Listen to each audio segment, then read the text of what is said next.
Welcome. Our first bet that we're going to do is a bet that's very near and dear to our hearts, Chris. Oh, it was the bet we started with. It's the bet that the Bet podcast was built on. This podcast was built on Gladys Knight. Gladys Knight's national anthem bet for the Super Bowl. How long are they going to take? Demi Lovato. Huge. She's the one singing it. Now, it's an over-under bet. Somebody that I know, which is great for me personally. Okay. Because I had no idea last year, but you hit it. You did the research. I mean, you did it again. I mean, let me tell you something, Chris. Did I spend too much time on this bet? Yeah. Yeah, oh, absolutely. Has it come at the compromise of spending time with loved ones and my academic performance and even just my general well-being? Yeah. All of When those does things. it not? But here we are now. So an over-under bet, for those of you who don't know, is a bet where Vegas predicts the statistic and they say, is it going to be higher or lower than the statistic? Right. So Demi Lovato, over under 2 minutes, will she take less or more than 2 minutes to sing the national anthem? Okay. Hit me with your research, because I know you have it. Oh, Chris. All right. Here's some basic research, and then I'll hit you with the good stuff. I'm not going to lie. I really thought this was econ homework, because there's so many numbers on it. Ah, okay. I have 2 midterms. I don't even know what class is for there next week. Okay, here we go. Her last 4 national anthems. Okay. 2008, she took 1 minute 53 seconds. 2011, 1 minute 49. 2015, 1:58, and then 2017, most recent, 2 minutes and 11. Ooh. Wait, can you run me through where all of these were? Because I think it matters the venue in which. I can, except I only have that one for the 2017 because I didn't write them down. 2017 was the Mayweather-McGregor fight. Really? Ooh. Wait, she sang the anthem at the Mayweather-McGregor fight. That's big. That's wild. That's like a trivia question. That's right huge. there. So the average is 117.75 seconds. Interesting. Now, Chris, I'm not a numbers guy, but I met a lot of numbers in my day. I met a lot of numbers in my day, Chris. Wait, you are a number. You're studying econ. That's enough. That's enough. You're just absolutely a Okay, here we numbers go. guy. Standard deviation. Okay. So we went there for the average 117.75.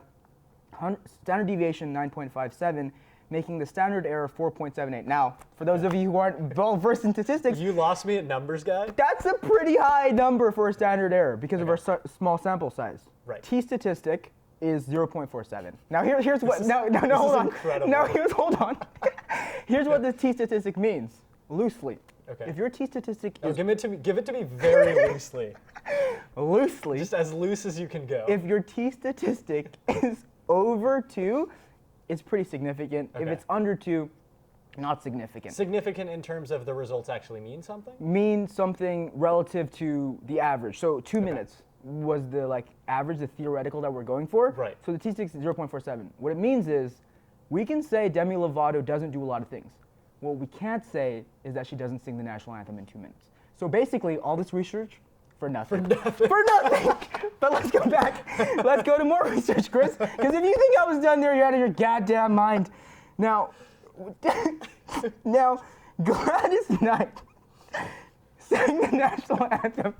I'm going to recompose here. In 2 minutes and 1 second. But it was contentious because... Right. I remember this. We followed it last year. Yeah. Contentious because she went for the second, the brave. Right. Home of the brave. The brave. So they changed the odds to specifically say it finishes on her first, the brave. Interesting. Right. Okay. So that's something to consider. So if she goes over with a second, the brave, it doesn't count.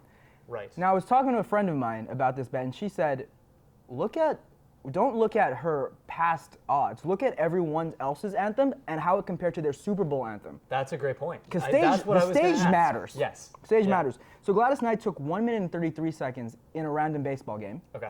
2 minutes and 1 second in the Super Bowl. So that's significantly higher. Mm-hmm. Luke Bryan took 1 minute and 40 seconds in a baseball game.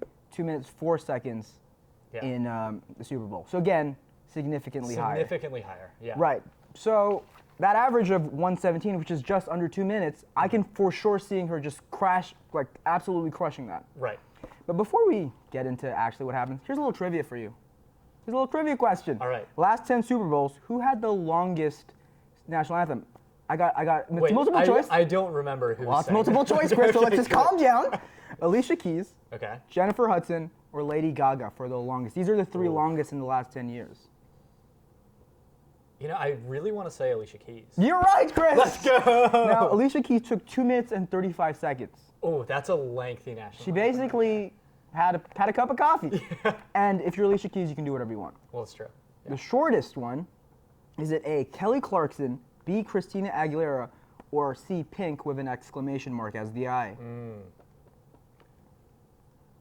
Oh man, this is tough. Well, it doesn't matter if you get it wrong or right, Chris. It's just a fucking podcast, huh? All right, I'll go with Christina Aguilera. Wrong. Fuck. It's Kelly Clarkson, and she took 1 minute and 34 seconds. Oh, so she didn't milk it at all. I mean, she had a date with Andrew Fenichel. She had to get there as quick as possible. That's a I deep see cut. you- That's I a see deep you, cut. kid. That's a deep cut. Anyways, back to the odds. Okay. Over is minus 220, meaning if you Ooh. put in $100, Okay. I mean, no, if you put in $220, you get $100 back. Right. And under is plus 155. So if you put in $100, you get 155 back. So they really think it's going to go over. Right. And so do I. All right. So is it a good bet to take? No. But if you're going to bet, I think bet the over. What do you think? So here's the thing. I'm glad you did the analysis about. That made a T-stat! I know. I appreciate you, my guy. Okay. But I'm specifically glad that you looked at random national anthem versus Super Bowl national Right. anthem. Because my thought had always been, the bigger the stage, the longer the national anthem. That's just how our brains work. You know, we Right. want to create perfection on a larger stage, and that's going to mean taking more time Right. with your singing. And so these numbers make perfect sense to me. Now, in terms of the goodness or how well the bet itself looks, over minus 220, those are pretty bad odds. Pretty bad odds. If you're gonna bet on one thing. Right. But if you're trying to do a prop bet parlay, maybe, Yeah. which I will explain once I'm done explaining this. Minus 220 is a pretty good thing to throw in there. That's going to throw your odds of the eventual parlay pretty high, and I think this is going to be a bet that hits pretty well. I agree with you. I think she's going to go over just based on looking at that average compared to, and I think it's important that her longest anthem was at McGregor Mayweather, which is arguably the biggest event. You know. And also that was her most recent one. So Right. 2 minutes 11 is well over 2 minutes. Right. So it is a good indication. Someone also said, how's Demi Lovato doing? Well, let me tell you. Demi Lovato is releasing a Netflix film called Eurovision, not a sponsor. And she's also new song called Anyone. Okay. So, if you want to know how Demi Lovato is doing. Now I do. That's just how she's doing. All right. Well, that's our first bet. That's our first bet. Stay tuned for a special segment where I will explain what a parlay is so you can understand my analysis of that last bet. Thank you, guys.